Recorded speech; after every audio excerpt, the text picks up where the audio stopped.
Hello everyone. कल हमने class के अंदर स्टार्ट किया था TDS section 51 of the CGST act 2017। थोड़ा सा पार्ट बाकी है। ऑलमोस्ट सेक्शन 51 का जो प्रोविजन है वो हमने कवर कर लिया। एक टॉपिक बाकी है, लेकिन वो टॉपिक मैं आपको बताऊं कि TDS प्रैक्टिकली अप्लाई नहीं हो पा रहा। नहीं, हमने जो TDS एप्लीकेबल नहीं होगा उसके दो केसेस हमने कल बात की थी। दो नोटिफिकेशन आए हुए हैं, तो सेकेंड नोटिफिकेशन के अंदर पहला नोटिफिकेशन कवर हो जाता है। पहले वाले नोटिफिकेशन में ये है कि यदि दोनों पब्लिक सेक्टर अंडरटेकिंग है तब TDS डिडक्ट नहीं होगा, और दूसरे नोटिफिकेशन के अंदर PSU भी कवर्ड हो गया। ABCD यदि सप्लायर भी और रेसिपिएंट भी यदि वही सेम कैटेगरी है तो देन TDS का प्रोविजन एप्लीकेबल नहीं होगा। ये तो हम ऑलरेडी पढ़ चुके हैं। इसके अलावा प्रैक्टिकली भी TDS अप्लाई नहीं हो पा रहा। तो मैं आपको थ्योरेटिकली बताऊं, लेकिन तुम्हें मेरा स्टाइल पता ही, अपन थ्योरेटिकली बात करते ही नहीं, अपन तो प्रोविजंस बनाने में बिलीव करते हैं। तो हमें प्रोविज़न बनाना है, लेकिन वो प्रोविज़न आपको तभी समझ में आएगा, उससे पहले आपको एक कंसेप्ट समझना होगा। ये वाला टॉपिक मैं डिटेल्ड में आपको आगे बताऊंगा IGST एक्ट 2017 में। ये आपको पता ही है कि GST सप्लाईज के ऊपर एप्लीकेबल है, राइट। और जो आपकी सप्लाईज है, यदि आपको इंट्रो वाला क्लास याद आ रहा होगा तो उसमें याद आ रहा होगा मैंने बोला था सप्लाईज में भी इंट्रा स्टेट सप्लाई और में भी इंटर स्टेट सप्लाई। और यदि इंट्रा स्टेट सप्लाई है तो आपका CGST और HGST लगेगा, और यदि इंटर स्टेट सप्लाई है तो आपका IGST एप्लीकेबल होगा। इधर यहाँ तक तो बिल्कुल क्लियर है। पॉइंट क्या है, हाउ टू डिटरमाइन कि कोई भी सप्लाई जो सप्लायर के द्वारा की जा रही है वो इंट्रा स्टेट सप्लाई है, विद इन द स्टेट है, या वो इंटर स्टेट सप्लाई है, ये कैसे माना जाएगा। तो इसका क्राइटेरिया है IGST एक्ट 2017 के सेक्शन 7 में और सेक्शन 8 में मिलेगा। वहां पे मैं डिटेल्ड में बताऊंगा, लेकिन थोड़ा सा बताना पड़ेगा। तो सेक्शन 7 और सेक्शन 8 के अकॉर्डिंग अपन बात करें तो नंबर 1 पॉइंट, ये दो कंपोनेंट पर बेस्ड होता है। क्या दो कंपोनेंट? नंबर 1 सप्लायर का लोकेशन। सप्लायर का लोकेशन जो सप्लाई कर रहा है, क्योंकि नॉर्मली GST सप्लायर ही पे करता है, तो सप्लायर का लोकेशन। और दूसरा लोकेशन किसका हो? रेसिपिएंट। लेकिन हम यहाँ पे रेसिपिएंट के लोकेशन को नहीं देखते। Point to be noted. आपको दो फैक्टर देखने हैं, वन सप्लायर का लोकेशन और दूसरा रेसिपिएंट नहीं, आपने सप्लाई कहाँ की, प्लेस ऑफ सप्लाई। ये प्लेस ऑफ सप्लाई में भी रेसिपिएंट का लोकेशन हो सकता है, मैं भी कोई और लोकेशन हो सकता है, और मैं भी सप्लायर का लोकेशन होगा। जब हम प्लेस ऑफ सप्लाई वाला चैप्टर पढ़ेंगे IGST के अंदर तब आपको समझ में आ जाएगा। तभी मैंने क्या बोला था, डिटेल्ड में आगे मजा आएगा। लेकिन एक बार ये आपको देखना पड़ेगा कि किसी भी सप्लाई को आप इंट्रा स्टेट सप्लाई और इंटर स्टेट सप्लाई कब कहते हो। तो पहला पॉइंट, यदि सप्लायर जो सप्लाई कर रहा है उसका location, number 1। Number 2 place of supply, यदि दोनों के दोनों लोकेशन यदि एक ही स्टेट या एक ही यूनियन टेरिटरी में है। क्या बेटा, कौन से दो फैक्टर देखने? सप्लायर का लोकेशन, सप्लायर का लोकेशन, और आपने कहा सप्लाई की प्लेस ऑफ सप्लाई, यदि दोनों एक ही स्टेट या एक ही यूनियन टेरिटरीज के अंदर है तो देन इंट्रा स्टेट सप्लाई माना जाएगा, with in the state supply माना जाएगा। Point number 1। कोई कंफ्यूजन? सर किसी भी सप्लाई को आप इंटर स्टेट सप्लाई कैसे मानोगे, अब आपको अपने आप समझ में आ गया होगा। सर यदि यही फैक्टर देखेंगे अपन, सप्लायर का location and second is place of supply, यदि दोनों अलग अलग, बोलो अलग अलग स्टेट या अलग अलग यूनियन टेरिटरीज या एक स्टेट और एक यूनियन टेरिटरी में, क्या different? What different? Different state या different union territory, one state one union territory, या दोनों ही अलग अलग स्टेट में हो या अलग अलग यूनियन टेरिटरीज में हो या एक स्टेट में हो दूसरा यूनियन टेरिटरीज में हो, तो देन ऐसी सप्लाईज को बोला जाएगा इंटर स्टेट सप्लाई। कोई कंफ्यूजन यहाँ तक? और don't worry about it, place of supply बहुत डिटेल्ड में पढ़ेंगे कि प्लेस ऑफ सप्लाई गुड्स का क्या होगा, प्लेस ऑफ सप्लाई सर्विसेज का होगा। तो ये पूरा हमारा टॉपिक है जिसमें मिनिमम मुझे 7 to 8 डेज लगते हैं, तो अपन बहुत डिटेल्ड में पढ़ने वाले हैं। लेकिन फिलहाल TDS वाले चैप्टर के अंदर नहीं, आपको लिए फिलहाल इतना याद रखने वाली बात है कि यदि कभी क्वेश्चन में आपको डिटरमाइन करने के लिए बोला जाए तो आपको इतना सा याद रखना है कि इंट्रा स्टेट सप्लाई तब माना जाएगा जब विद इन द स्टेट और विद इन द स्टेट और with in the union territory क्या होना चाहिए। आपको दो चीज़ें देखनी होती है, सप्लायर का लोकेशन और दूसरा प्लेस ऑफ सप्लाई। सप्लायर का लोकेशन जो सप्लाई कर रहा है और प्लेस ऑफ सप्लाई, यदि दोनों एक ही स्टेट या एक ही यूनियन टेरिटरी में है तो क्या माना जाएगा, इंट्रा स्टेट सप्लाई। और यदि सप्लायर का लोकेशन और प्लेस ऑफ सप्लाई यदि अलग अलग स्टेट या अलग अलग यूनियन टेरिटरीज या वन स्टेट और वन यूनियन टेरिटरीज है तो क्या माना जाएगा, इंटर स्टेट सप्लाई। और इंटर स्टेट सप्लाई पर क्या लगेगा, IGST। चलो आगे बढ़े, वेरी गुड। मैं क्या बताना चाह रहा था, तुम लोग तो कुछ बच्चों को लग रहा होगा सर ये क्या रोल है इसका रोल है, अभी बताता हूँ मैं, क्योंकि थोड़ा सा इजी हो जाता है इसलिए। मैं कुछ सर्कमस्टेंस बताऊंगा, क्योंकि मैंने एक वर्ड बोला था आपको, आप ही प्रैक्टिकली अटक जाओगे कि टीडीएस कैसे पे करो, इसे टीडीएस अप्लाई नहीं हो पा रहा, प्रैक्टिकल प्रॉब्लम है। क्या बोलते हैं इसको, प्रैक्टिकल प्रॉब्लम। देखते हैं प्रैक्टिकल प्रॉब्लम, पहला केस बताते हैं, 3 केसेस बताऊंगा। तो एक केस ऐसा आएगा, कौन से नंबर का आएगा राज ओपन नहीं करूंगा, जहाँ पे अपन क्या होंगे, ब्लॉक हो जाएंगे, समझ में ही नहीं आएगा कि कैसे पे करें, इसे टीडीएस अप्लाई नहीं हो पा रहा है। ठीक है, पहला केस एग्जाम्पल दूंगा, प्रैक्टिकली इन्वॉल्व हो जाना तो मेरे साथ। मिस्टर ए सप्लायर कहाँ का ही है, मैं सब कुछ आपको प्रैक्टिकली दिखाऊंगा, मेरे साथ इन्वॉल्व होना है, बिल्कुल प्रैक्टिकली इमेजिन करना है, सब कुछ दिखेगा आपको। कभी राजस्थान नहीं देखा तो देख लो आप पूरा इंडिया का, कि इंडिया के अंदर राजस्थान कहाँ है। ठीक है, तो ये राजस्थान है और ये हमारा PSU है। सर मैं थोड़ा सा प्रैक्टिकली एग्जाम्पल ले रहा हूँ, क्योंकि यदि PSU की जगह कोई और हो या स्पेसिफाइड कैटेगरी में नहीं हो तो टीडीएस लगता ही नहीं है, क्योंकि रेसिपिएंट टीडीएस कभी काटेगा पेमेंट देते टाइम जब वो स्पेसिफाइड कैटेगरी के अंदर कवर्ड होगा। इसलिए यहाँ पे अब मैंने तो आप प्रैक्टिकली बात कर ली कि पब्लिक सेक्टर अंडरटेकिंग है, लेकिन ये पब्लिक सेक्टर अंडरटेकिंग भी राजस्थान में है, मतलब यहाँ पे सब कुछ राजस्थान में है। मतलब सप्लायर का लोकेशन, बोलो सप्लायर का लोकेशन मिस्टर ए राजस्थान में, प्लेस ऑफ सप्लाई भी राजस्थान में, और जो रेसिपिएंट है, बोलो जो रेसिपिएंट है that is a public sector undertaking, वो भी राजस्थान में। तो पहली बात तो प्लेस ऑफ रेसिपिएंट राजस्थान में है, वो इंट्रा और इंटर स्टेट के लिए रेलिवेंट नहीं है। इंट्रा और इंटर के लिए रेलिवेंट है, one is the location of supplier, another is the place of supply.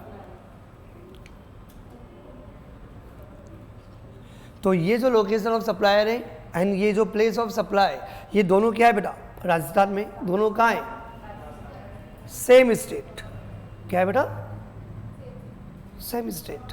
और जब दोनों सेम स्टेट के अंदर हैं तो क्या होगा, इंट्रा स्टेट सप्लाई। कोई कंफ्यूजन, तो क्या है ये इंट्रा स्टेट सप्लाई। तो इंट्रा स्टेट सप्लाई का मतलब जो जीएसटी लगेगा वो कौन सा जीएसटी लगेगा बेटा, CGST, HGST would be applicable. कोई कंफ्यूजन। मिस्टर ए ने रेसिपिएंट को क्या किया, सप्लाई किया,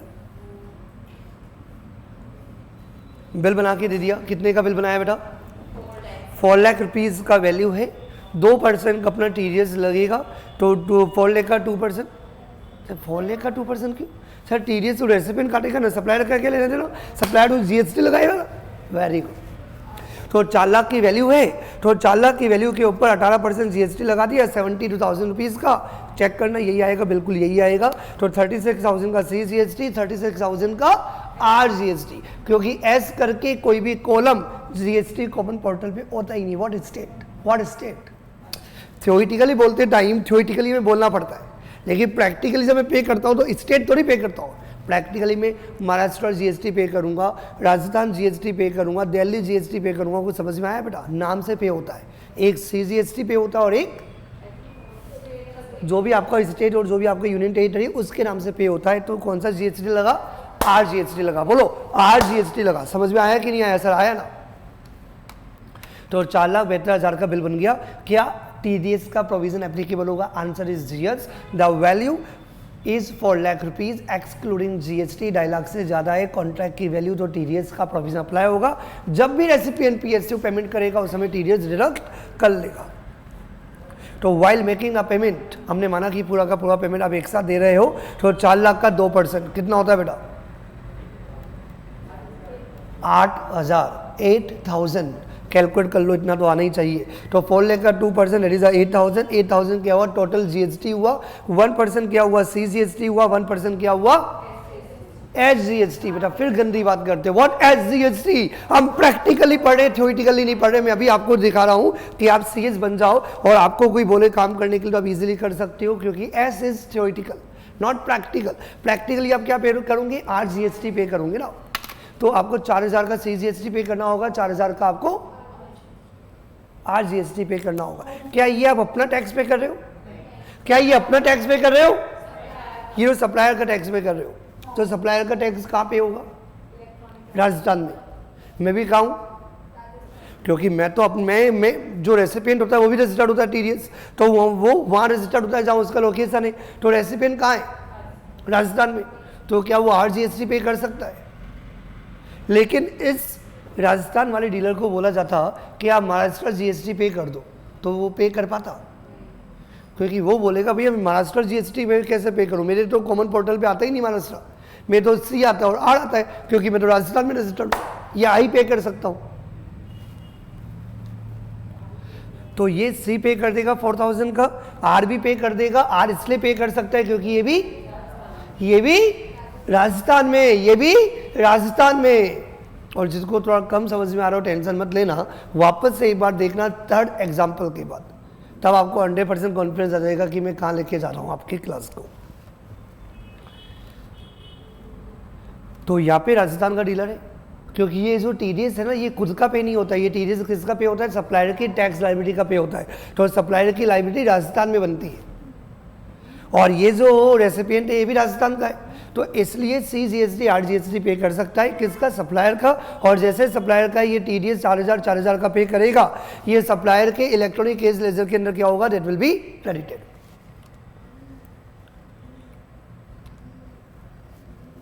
$8,000 का दे दिया अमाउंट, 4 करके गवर्नमेंट को पे कर दिया। तो इसका मतलब क्या हुआ बेटा? टीडीएस के प्रोविजंस प्रैक्टिकली पॉसिबल है। लोकेशन ऑफ सप्लायर, पहला case location of supplier and place of supply, location of supplier and place of supply and location of recipient, यदि तीनों की तीनों यदि एक ही स्टेट में हो,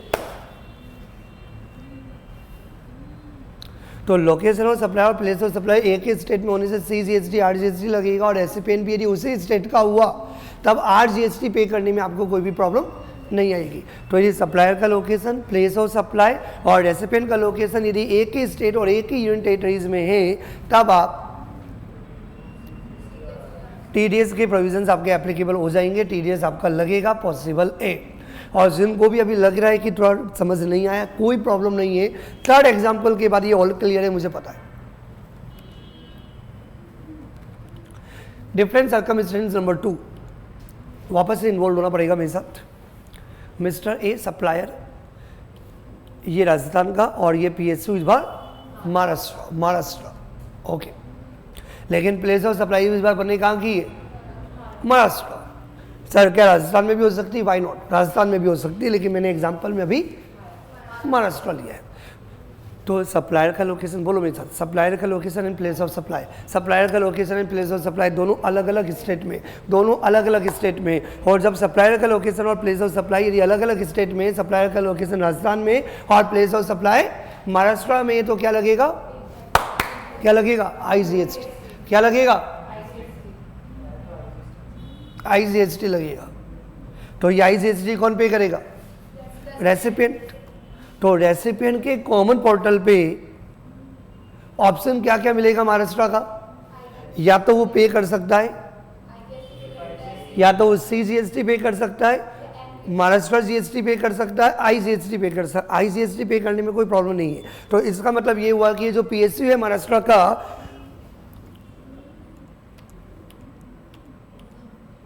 यहाँ पे वैल्यू कितनी बेटा? 5 लाख।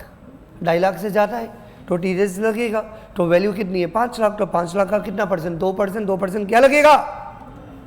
2% आईजीएसटी लगेगा। 2% कितना हुआ? 10,000 रुपीज़। तो 10,000 का आपने आईजीएसटी गवर्नमेंट को पे कर दिया। और इस आईजीएसटी जितना भी टीडीएस के फॉर्म में रेसिपिएंट ने पे किया, उसका इलेक्ट्रॉनिक केस लेजर के अंदर क्रेडिट मिल जाएगा सप्लायर को। प्रैक्टिकली पे कर सकते हो, कोई प्रॉब्लम नहीं है।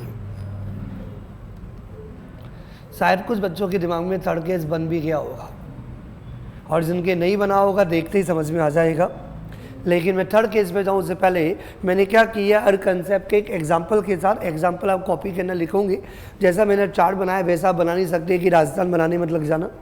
तो सिंपल सा पॉइंट याद है, बना देना, लेकिन प्रॉपर ड्राइंग नहीं, मतलब प्रॉपरली दिखा देना, लेकिन कि ऐसा एक बॉक्स बनाया राजस्थान लिख दिया चलेगा। तो एग्जाम्पल सारे लिखना, और हर एग्जाम्पल के साथ मैंने आपको एक फॉर्मूला भी बना के दिया है। तो जिन बच्चों का एग्जाम्पल पे ज़्यादा कॉन्सेंट्रेट नहीं बैठ पा रहा, नहीं समझ आ रहा, मान लो वैसे तो मेरी क्लास में समझ में नहीं आया, ऐसा होता नहीं, फिर मान लो आया नहीं तो टेंशन नहीं लेने का, फॉर्मूला रट्टा मार लो, बचपन से यही तो किया है। एग्जीक्यूटिव की जीएसटी में आए होंगे तुम लोगों के टैक्स में 72, 80, लेकिन कौन से सारे फॉर्मूले और लॉजिक तुम्हें पता है, तो इसलिए क्या टेंशन नहीं लेने का, आगे समझ में बढ़िया, नहीं आया रट्टा मारने का। कि यदि सप्लायर का लोकेशन और प्लेस ऑफ सप्लाई दोनों अलग अलग है, लेकिन सप्लायर का लोकेशन और लोकेशन ऑफ रेसिपिएंट, अभी जो हमने एग्जांपल लिया उस एग्जांपल के अंदर सप्लायर का लोकेशन क्या था, राजस्थान, आपका जो प्लेस ऑफ सप्लाई वो भी महाराष्ट्र, और जो रेसिपिएंट का जो लोकेशन है वो भी महाराष्ट्र। तो यदि सप्लायर का लोकेशन यदि एक स्टेट में है, प्लेस ऑफ सप्लाई भी अलग स्टेट में, और रेसिपिएंट का लोकेशन भी यदि अलग स्टेट में है, तो सप्लायर और प्लेस ऑफ सप्लाई अलग अलग होने की वजह से एक तो आईजीएसटी लग गया। आईजीएसटी पे करने में रेसिपिएंट को कोई प्रॉब्लम आती नहीं। यदि रेसिपिएंट का लोकेशन यदि सप्लायर का ही लोकेशन है तब तो बिल्कुल ही प्रॉब्लम नहीं आएगी, और यदि अलग भी हुआ तो भी कोई प्रॉब्लम नहीं आएगी। आईजीएसटी वो इजीली पे कर सकता है, इसलिए टीडीएस जो आईजीएसटी का होगा वो आप इजीली पे कर सकते हैं। Now we come to the third example.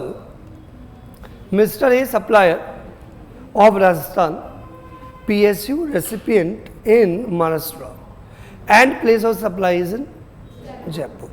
तो यदि सप्लायर का लोकेशन, यदि सप्लायर का लोकेशन और प्लेस ऑफ सप्लाई यदि एक ही स्टेट, क्योंकि लोकेशन ऑफ सप्लायर भी राजस्थान है, प्लेस ऑफ सप्लाई जयपुर है, मतलब राजस्थान है, और जब दोनों एक ही स्टेट के अंदर आ रहे हैं इसका मतलब CGST और RGST वुड भी एप्लीकेबल। लेकिन जो हमारा रेसिपिएंट है वो महाराष्ट्र में है, वो नासिक में, वो मुंबई में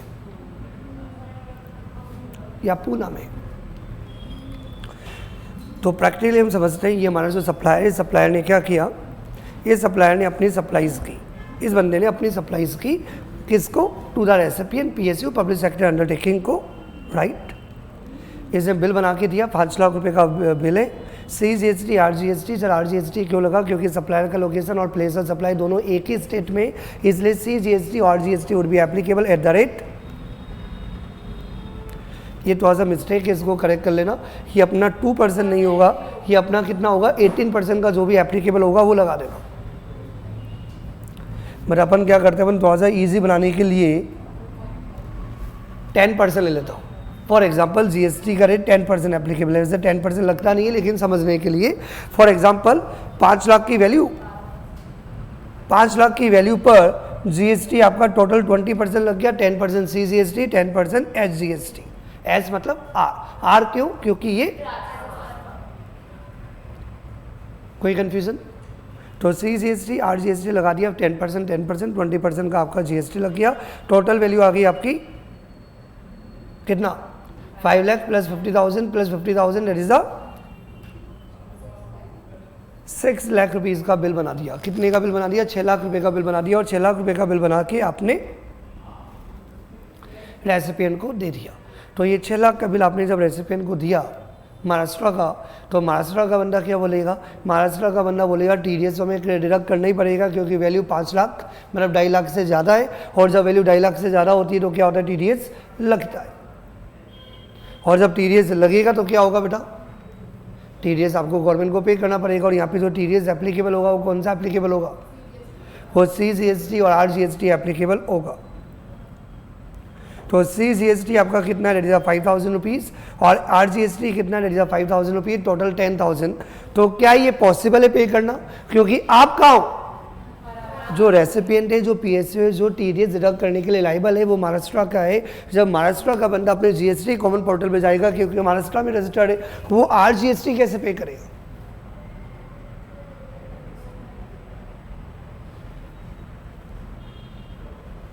और ये जिसने महाराष्ट्र जीएसटी पे कर दिया तो राजस्थान बोलेगी भैया इलेक्ट्रॉनिक क्रेडिट केस लेजर पे कैसे क्रेडिट होगा, आप हमें पे करोगे तभी तो हम आपको क्रेडिट दे पाएंगे ना कि आपने एक बंदे का टैक्स पे कर दिया, दूसरा तो महाराष्ट्र के अंदर पे करके तो आर को मिलेगा नहीं, तो महाराष्ट्र वाला महाराष्ट्र के अंदर पे करे फिर महाराष्ट्र वाला आर के अंदर के पे करे, इतना हमने किया नहीं। महाराष्ट्र वाले को टीडीएस पे करना है लेकिन टीडीएस जो पे किया जाएगा वो आरजीएसटी पे किया जाएगा, आरजीएसटी का ऑप्शन है नहीं। समझ में आया कि नहीं आया? और कल दो केसेस हमने पढ़े थे, नोटिफिकेशन का था, एक और केस और हो गया जहाँ पे टीडीएस एप्लीकेबल नहीं होता क्योंकि ये बंदा टीडीएस प्रैक्टिकली पे नहीं कर सकता, इसलिए टीडीएस डिडक्टेबल नहीं होगा, इसलिए आपको टीडीएस डिडक्ट करना ही नहीं है। 10,000 का टीडीएस डिडक्ट नहीं होगा क्योंकि ऐसा नहीं होगा कि सी तो कर दो एस मत करो, ऐसा नहीं होगा क्योंकि अब आरजीएसटी पे नहीं कर सकते, जब थोड़ा सा पार्ट भी जीएसटी का पे नहीं हो पाएगा तो टीडीएस डिडक्ट होगा ही नहीं, तो 10,000 रुपीज़ का TDS will not be deducted by the PSU recipient in this case. इस केस को यदि आपको फॉर्मूले के रूप में यदि पढ़ना है तो आप बना सकते हो कि सप्लायर का लोकेशन और प्लेस ऑफ सप्लाई दोनों यदि एक ही स्टेट में तो CGST RGST लगता है या जो भी SGST लगता है, और यदि रेसिपिएंट का यदि अलग स्टेट में है लोकेशन तो वो अलग स्टेट का रेसिपिएंट का लोकेशन दूसरे स्टेट का जीएसटी कैसे पे करेगा, इसलिए आपका जो टीडीएस होता है जीएसटी CGST और AGST वो पॉसिबल नहीं है पे करना, इसलिए वो टीडीएस डिडक्ट नहीं किया जाएगा रेसिपिएंट के द्वारा। और मुझे उम्मीद है ये टीडीएस का जो प्रोविज़न है सेक्शन 51 आपको बहुत अच्छी तरह से कंप्लीट हो भी गया है और समझ में भी आ गया होगा। एक क्वेश्चन ले लेते हैं, पूरा क्लियर हो जाएगा कि समझ में आया या नहीं आया और पूरी पोल भी खुल जाएगी। तो ये एग्जाम का ही क्वेश्चन है जो 19 का, एक बार देख लेते हैं। Mudit enterprises registered in the state of Maharashtra is engaged in the supply of various goods and services exclusively to person notified under section 51 of the CGST Act 2017. Calculate the amount of TDS to be deducted by the recipient, if any, from the details given below of 3 independent contract. 3 independent contract और contract देखा जाता है, every contract to be considered, और उस contract का amount कितना होना चाहिए, 2.5 लाख से ज़्यादा होना चाहिए। Individual supplies is not to be considered,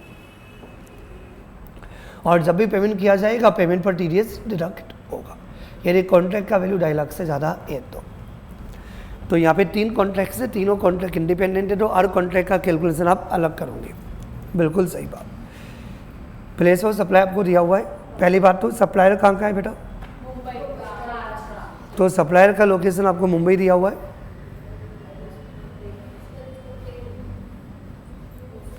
तो सप्लायर का लोकेशन मुंबई दिया हुआ है, पता है, और प्लेस ऑफ सप्लाई भी आपको तीनों केसेस का दिया हुआ है और प्लेस ऑफ रेसिपिएंट भी आपको तीनों केसेस के अंदर अलग अलग दिया हुआ है। Total contract value inclusive of GST आपको दिया हुआ है 275, 310 और 450। तीनों ही केसेस के अंदर आपका टीडीएस एप्लीकेबल होगा। तीनों केसेस इंडिपेंडेंट और तीनों के अंदर वैल्यू आपका 2.5 लाख से ज़्यादा है। पहले केस में वैल्यू आपका 275 है, दूसरे में भी आपका 310 है और थर्ड में भी आपका 4.5 है। इसका मतलब टीडीएस प्रोविजन वुड भी एप्लीकेबल। कोई कंफ्यूजन बेटा? जीएसटी ऑलरेडी इंक्लूड है, तो अभी आप मत देखो कि टीडीएस अप्लाई होगा या नहीं। तो टीडीएस के प्रोविजन अप्लाई करना ही नहीं करना, तो सबसे पहले आपको कॉन्ट्रैक्ट वैल्यू में से जीएसटी हटा के देखना पड़ेगा और तब आपका वैल्यू यदि 2.5 लाख से ज़्यादा हो तभी आपका टीडीएस एप्लीकेबल होगा, अदरवाइज टीडीएस एप्लीकेबल नहीं होगा। सर टीडीएस लगता किसके ऊपर है? जो आप पेमेंट देते हो। तो आपने फरवरी के मंथ के अंदर जो पेमेंट दिया उसका पेमेंट आपको पता ही है 10 मार्च को देना पड़ेगा। तो payment due in the Feb 2022 that is exclusive of GST 55,000, 60,000 और 1,20,000 रुपीज़। तो आपको बताना है कि कितना टीडीएस डिडक्ट करना है, कितना टीडीएस आपको पे करना है। क्वेश्चन देख ले एक बार।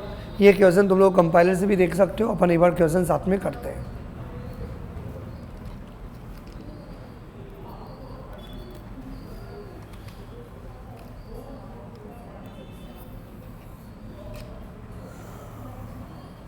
चलो, आपको पता ही है जो एडिंग है वो तो आप बना लोगे। Statement showing the calculation of TDS to be deducted by, जो भी रेसिपिएंट का नाम है वो रेसिपिएंट का नाम आ जाएगा कि वो रेसिपिएंट इतना TDS डिडक्ट करेगा for the month of Feb 2022। अब आपको ये बताना है कि क्या क्या कॉलम्स बनने चाहिए।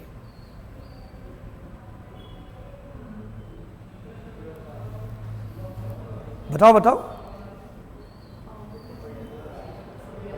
एक कॉलम बना लेते हैं कॉन्ट्रैक्ट का, एक कॉलम बना लेते हैं पर्टिकुलर्स का। पर्टिकुलर्स क्या आएंगे? पर्टिकुलर्स कौन सा लिखोगे आप? वापस से क्वेश्चन देखते हैं।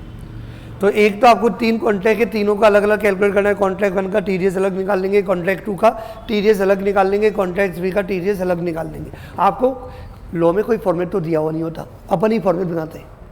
तो तुम सोचो कि ये क्वेश्चन आ गया तो आप फॉर्मेट बनाओगे कैसे? सर फॉर्मेट बनाने का कोई तरीका होता है? बिल्कुल होता है। फॉर्मेट बनता है इस बात पर कि आपको क्या क्या इंफॉर्मेशन चाहिए। तो आप ही देखो कि आपको कॉन्ट्रैक्ट 1 का, मैं अभी बनाता हूँ, अभी तुम बनाऊंगी, देखना आज। कॉन्ट्रैक्ट 1 का यदि आपको TDS कैलकुलेट करना है तो TDS जब कैलकुलेट करोगे तो आपको क्या क्या डेटा चाहिए? कॉन्ट्रैक्ट का वैल्यू। तो क्वेश्चन में जो दिया हुआ है वो लो। तो क्वेश्चन के अंदर जो दिया हुआ है कॉन्ट्रैक्ट का वैल्यू आपको दिया है इंक्लूसिव GST। तो एक कॉलम बन गया कॉन्ट्रैक्ट वैल्यू इंक्लूसिव GST। लेकिन ये नहीं चाहिए TDS लगेगा नहीं लगेगा, ये इस बात पर डिपेंड करता है कि कॉन्ट्रैक्ट का वैल्यू एक्सक्लूसिव GST। समझ में आया कि नहीं आया? समझ में आ गया बेटा? तो क्या बनेगा? कॉन्ट्रैक्ट का value exclusive of GST। TDS contract पे लगता है या पेमेंट पे लगता है? TDS कब देना पड़ता है आपको पता है? जब पेमेंट करते हो। तो जितना पेमेंट दोगे उसी के ऊपर TDS लगेगा। TDS लगने के लिए कॉन्ट्रैक्ट वैल्यू इंपॉर्टेंट है। आज आपने 10,000 दिया और 10,000 पे TDS काट दिया, फिर आपने 15,000 दिया तो 15,000 पे TDS काट दिया। जब जब पेमेंट दो उस पेमेंट में TDS काट के रख लो, फिर पेमेंट दो फिर TDS काट के रख लो। तो जो पेमेंट आपके द्वारा दिया जाएगा उसके ऊपर आप TDS कट करते जाओगे। लेकिन TDS लगेगा ही नहीं लगेगा, ये पेमेंट का वैल्यू नहीं देखा जाता। ये पेमेंट का वैल्यू 55,000 हो या 2,000 हो या 10 लाख हो, वो मैटर नहीं करता। मैटर क्या करता है कि ये पेमेंट किसका है? ये कॉन्ट्रैक्ट 1 का है और कॉन्ट्रैक्ट 1 का वैल्यू 2.5 लाख से ज्यादा होना चाहिए एक्सक्लूसिव ऑफ GST, तब TDS लगेगा। समझ में आया कि नहीं आया? तो TDS लगेगा पेमेंट की वैल्यू पर, TDS लगेगा पेमेंट की वैल्यू पर, लेकिन डिपेंड नहीं upon the contract value 2.5 lakh से ज़्यादा हो। तो एक कॉलम होता है कॉन्ट्रैक्ट का वैल्यू जो क्वेश्चन में दिया हुआ है, लेकिन हमें कॉन्ट्रैक्ट का वैल्यू चाहिए एक्सक्लूसिव GST। फिर आपको क्या चाहिए? पेमेंट। उस पेमेंट के ऊपर आपको डायरेक्टली TDS कैलकुलेट करना है। कोई कन्फ्यूजन?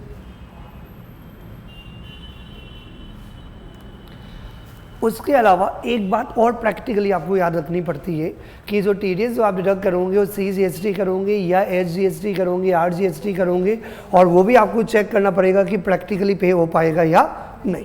तो अपन एक साथ में देखते हैं कि कॉलम कैसे बनाए जाते हैं। इनको कभी याद नहीं किया जाता क्योंकि एग्जाम में कभी भी कोई क्वेश्चन आ जाता है। तो आप हमेशा एक ही बात याद रखो, मुझे क्या चाहिए। यदि मंजिल क्लियर है तो रास्ते अपने आप बन जाते हैं। क्या बेटा? रास्तों के पीछे नहीं भागा करते, भागा करते मंजिल के पीछे। तो सिंपल सी बात है, मंजिल क्या है? TDS। तो एक कॉलम तो हमारा फिक्स है कि मुझे TDS लिखना है। हाँ, मुझे TDS के लिए क्या क्या चाहिए ये तो पता ही होगा, तभी आप न्यूमेरिकल को सॉल्व कर सकते हो। और यदि आपको पता है तो कॉलम बनाते जाओ, बनते जाएंगे। कोई एक ज़्यादा कॉलम बना लेगा, कोई एक कॉलम कम बना लेगा, उससे कोई फर्क नहीं पड़ता, लेकिन आपके कॉलम जो बनेंगे वो परफेक्ट बनेंगे। तो मैं हमेशा ही बोलता हूँ बेटा, कभी भी याद करने का ट्राई ना करो, क्योंकि यदि आप फॉर्मेट भी याद करने लग जाओगे ना बेटा, बन गए CS, या ऐसे CS बनोगे कि जिसकी कोई वैल्यू ही नहीं है, क्योंकि ऊपर का माला है नहीं, रट्टा मार मार के CS बनता है, फिर क्या फ़ायदा? वो लाइफ में कुछ कर भी नहीं सकता बच्चा। ठीक है, तो एक हुआ हमारा, क्या नाम है? सबसे पहले क्या लिखेंगे? Contract number. कॉन्ट्रैक्ट नंबर 1, 2, 3 इनका टीडीएस कैलकुलेट करेंगे। फिर हम लिखेंगे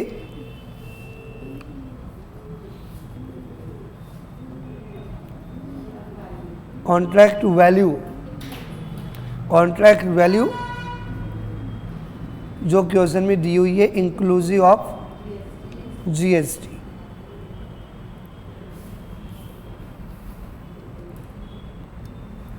फिर उसके बाद क्या आएगा,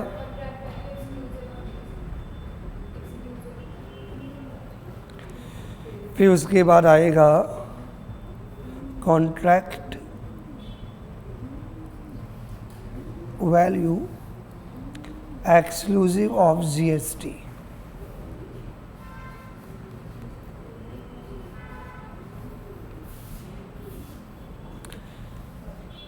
वैल्यू के आधार पे TDS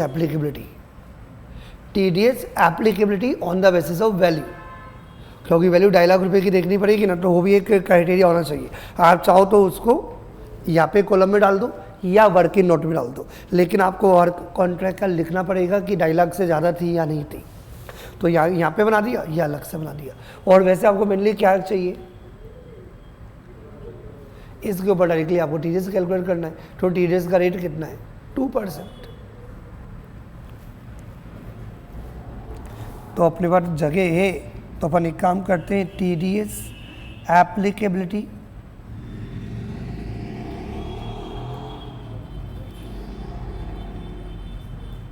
on the basis of value के आधार पे टीडीएस आपका एप्लीकेबल होगा या नहीं होगा।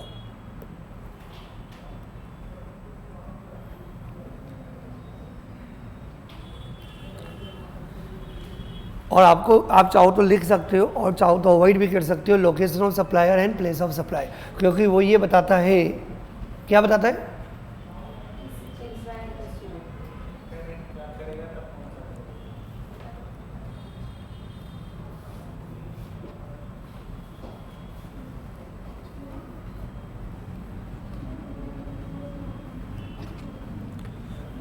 लोकेशन ऑफ सप्लायर और एक प्लेस ऑफ सप्लाई। ये क्यों चाहिए, ये टीडीएस कौन सा नेचर का लगेगा, नेचर बताने के लिए कि सेम स्टेट में या डिफरेंट स्टेट में। और फिर डायरेक्टली आप क्या कैलकुलेट करोगे बेटा, टीडीएस। और टीडीएस जो डिडक्ट किया जाएगा और 3 टाइप का होगा, कौन सा, CGST, एस लिख देते हैं, लेकिन एस में आप याद रखना पड़ेगा कि रेसिपिएंट का लोकेशन क्वेश्चन में क्या दिया हुआ है, एक बार चेक कर लेना, महाराष्ट्र ही दिया हुआ है। तीनों में एक ही अलग अलग है, वो भी देख लेना एक बार। लास्ट वाले में अलग है, वेरी गुड। इसलिए मैं यहाँ पे लिख नहीं रहा हूँ, CGST, HGST और IGST।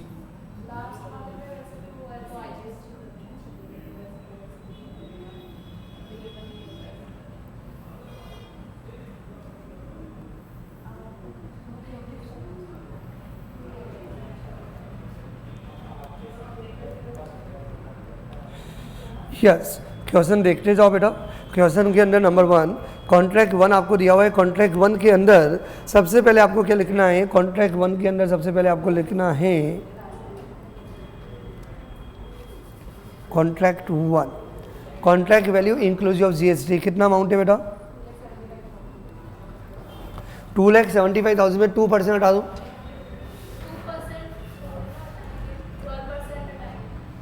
बेटा ऐसे बोलता है तो 2,75,000 रुपीज़ के अंदर टीडीएस थोड़ी हटाएंगे सर, जीएसटी हटाएंगे।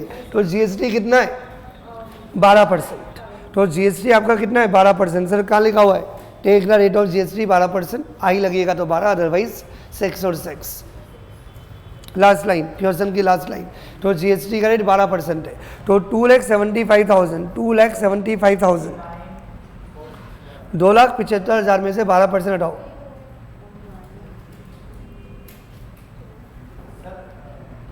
हाँ बोलो, 245,535 एक बार कैलकुलेट करना सही आ रहा है क्या। 2,75,000 डिवाइडेड बाय 112 इंटू 100 100 ही तो होगा, 100 करोगे तभी तो वैल्यू आएगी। और वैल्यू तो लिख रहे हो आप, contract value exclusive GST, GST थोड़ी लिख रहे हो, इतना जीएसटी थोड़ी आता है, इंटू 100 ही तो क्या है, कितना है बेटा 2,75,000 डिवाइडेड बाई 112 इंटू 100, 100 किया तो वैल्यू का अमाउंट आ गया, कितना आया, यही आ रहा है 245,536 या 5, वही एक ही बात है, इतना तो चलता है। कोई confusion everyone? Hello online, very good, समझ में आ रहा है? हाँ बोलते रहा करो, मुझे लगता है कि समझ में आया तो मजा आता है ना, अच्छा फील होता है। अब बताओ वैल्यू के दर पे टीडीएस लगेगा नहीं लगेगा? सर लगेगा या नहीं लगेगा? वैल्यू के दर पे टीडीएस नहीं लगेगा, आंसर इज नो। ये लिखने की बजाय नो लिख देते हैं, टीडीएस नहीं लगेगा। और जब टीडीएस लगेगा ही नहीं तो मैं अपना दिमाग क्यों खराब करूं कि place of supply, location of supplier, same state में या डिफरेंट स्टेट में क्या पे पड़ता है कि टीडीएस सी लगे आए। जब टीडीएस लगेगा ही नहीं तो क्या लेना देना रे? क्लियर? चलो सर अब समझ में आ रहा है, कॉन्फिडेंट भी आ गया। चलिए चैप्टर तो बहुत इजी है, पूरा जीएसटी इजी है बेटा। कॉन्ट्रैक्ट वैल्यू, कॉन्ट्रैक्ट वैल्यू देख के बताओ क्वेश्चन में कितना है बेटा? सर कॉन्ट्रैक्ट वैल्यू आपको दिया हुआ है कॉन्ट्रैक्ट 2 के अंदर, देयर इज अ 3,10,000 रुपीज। कितना बेटा? 3,10,000 रुपीज का आपको वैल्यू दिया हुआ है। कैसे वैल्यू निकालोगे? 3,10,000 डिवाइडेड बाय 112 इंटू 100, 276,786। और क्या ये वैल्यू 2.5 लाख से ज़्यादा है? Answer is yes. और जब यस है तो ऑब्वियसली टीडीएस के प्रोविजन एप्लीकेबल होंगे। तो जब टीडीएस के प्रोविजन एप्लीकेबल होंगे तो आपको देखना पड़ेगा सप्लायर का लोकेशन और प्लेस ऑफ सप्लाई। तो सप्लायर का लोकेशन क्या है?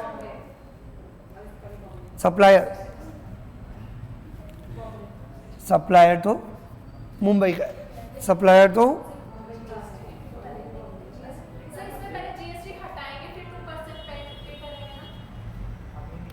वन बाय वन अभी आ जाएगा, प्रैक्टिकली आ जाएगा। सप्लायर का लोकेशन बताओ पहले तो मेरे को। सप्लायर का location Mumbai. Place of supply, sir place of supply दिया हुआ है मुंबई, प्लेस ऑफ सप्लाई भी दिया हुआ है मुंबई। तो इसका मतलब क्या हुआ? दोनों एक ही स्टेट में, और जब दोनों एक ही स्टेट में तो सीजीएसटी और एसजीएसटी एप्लीकेबल होगा। अब रेसिपिएंट भी सेम स्टेट में होना चाहिए, तभी प्रैक्टिकली पे करना पॉसिबल होगा ना।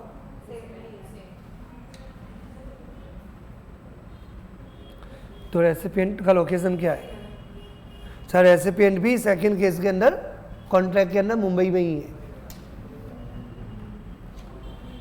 तो जो टीडीएस जो लगेगा वो कितना लगेगा? वो कितना लगेगा? 2%। लेकिन ये 2% किस पर लगेगा?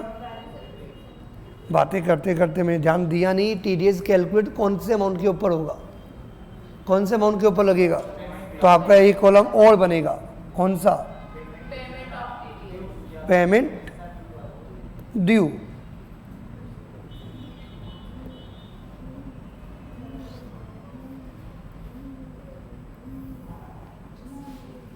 जितना पेमेंट ड्यू हुआ उसके ऊपर आपका क्या होगा? टीडीएस एप्लीकेबल होगा।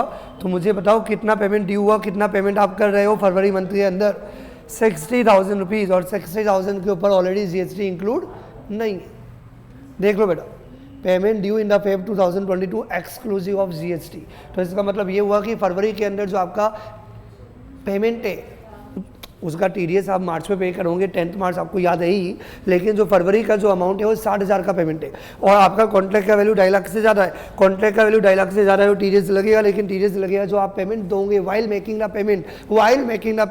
तो आपने पेमेंट कितना दिया? 60,000 का, और जितना आपने पेमेंट दिया उसके ऊपर आपका 2% का टीडीएस लगेगा। तो 60,000 के ऊपर 2% कितना हुआ? 1200। और आपका टीडीएस कौन सा लगना था? CGST HGST. तो इसका मतलब कितना लगेगा? 1%। तो कितना लगेगा बेटा?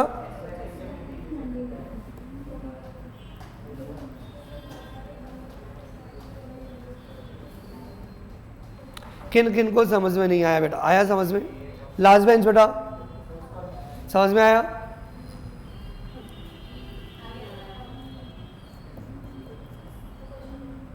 अब एक बार क्वेश्चन देखो, क्वेश्चन के अंदर कॉन्ट्रैक्ट थर्ड का वैल्यू देखो कितना दिया हुआ है।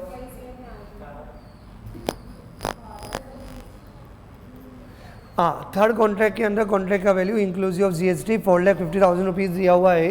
4.5 लाख में 12% का जीएसटी आपका इंक्लूड है, डिवाइडेड बाय 112 इंटू 100 या 100। Contract value exclusive of GST कितना आएगा? 4017 लॉक कर दूं? क्या ये वैल्यू 2.5 लाख से ज़्यादा है? Answer is yes. तो ऑब्वियसली आपका टीडीएस का प्रोविजन एप्लीकेबल होगा। और सप्लायर का लोकेशन क्या है? वो तो दिया हुआ है। और प्लेस ऑफ सप्लाई हर का अलग अलग दिया हुआ है, मुंबई। तो टीडीएस जो लगेगा, टीडीएस जो लगेगा, वो जो टीडीएस जो लगेगा वो कौन सा लगेगा? सीजीएसटी और एमजीएसटी। सी टीडीएस जो लगेगा वो सीजीएसटी और एमजीएसटी लगेगा, लेकिन यहाँ पे रेसिपिएंट का जो लोकेशन है वो क्या है? दिल्ली। तो दिल्ली वाला एमजीएसटी कैसे पे करेगा? तो TDS provisions can not be applicable because not possible to pay. आप उसको पे नहीं कर सकते ना, और उसको पे करना ही नहीं पॉसिबल नहीं है, तो टीडीएस का प्रोविजन एप्लीकेबल नहीं होगा। माना कि वैल्यू आपका 2.5 लाख से ज़्यादा, आपको पूरा बताना पड़ेगा, प्रॉपर्ली एक्सप्लेनेशन देना पड़ेगा, और जो पेमेंट है उसके ऊपर टीडीएस नहीं लगेगा, उस पेमेंट पर आपको टीडीएस पे करने की जरूरत नहीं है इन द कॉन्ट्रैक्ट थर्ड। हाँ बेटा, तुमने कुछ बोला, क्या कन्फ्यूजन है? बोलो बोलो बोलो बेटा।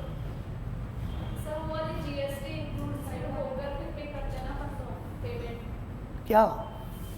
जब रेसिपिएंट पे करता है सप्लायर को, तो वो जीएसटी इंक्लूड करके जीएसटी इंक्लूडेड होता है। वो जो पेमेंट देगा वो तो इंक्लूड करके करेगा, लेकिन टीडीएस जिस अमाउंट पर आप काटोगे, जैसे कि आपने 60,000 का पेमेंट दिया, तो क्वेश्चन में आपने 60,000 18% जीएसटी इंक्लूड करके पेमेंट दिया होगा, लेकिन मैंने क्या किया? कैलकुलेशन ईजी बना दी, इसलिए 60,000 में जीएसटी हटा दिया, ऑलरेडी दे दिया। अब इसी यही क्वेश्चन एग्जाम में नेक्स्ट टाइम आ जाए तो ये चेंज हो गया। यही क्वेश्चन जो मैं नेक्स्ट टाइम एग्जाम में पूछूंगा तो कैसे पूछ सकता हूँ? उसमें एक गेम खेल लूंगा। यहाँ पे मैंने 4,500 का वैल्यू आपको डायरेक्टली जीएसटी हटा के दिया, उसमें ये दे सकता हूँ कि मैंने 18,000 का जीएसटी पे किया। तो जितना आपको 18,000 का जीएसटी नहीं, जितना आपने पेमेंट दिया उसमें जीएसटी इंक्लूड है, तो जीएसटी हटा दो। जो पेमेंट का जो वैल्यू है, वैल्यू उस वैल्यू के ऊपर 2% आपको टीडीएस लगाना है, ये याद रखना है। कॉन्ट्रैक्ट की वैल्यू 2.5 लाख से ज्यादा हो, चाहे पेमेंट 500 रुपए का ही क्यों ना हो, 500 रुपए के पेमेंट के ऊपर भी टीडीएस लगेगा। This is a point to be noted. बस ये बात याद रखने वाली है।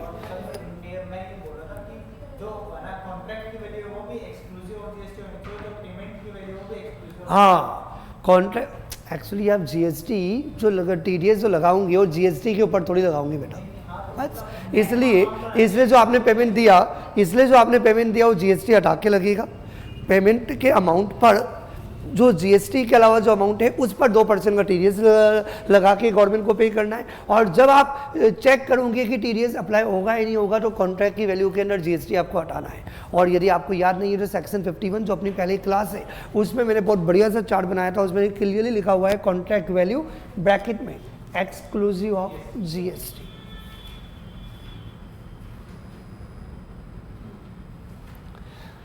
और ये हमारा टीडीएस वाला जो प्रोविजन है वो कंप्लीट हुआ। Have a good day to all of you.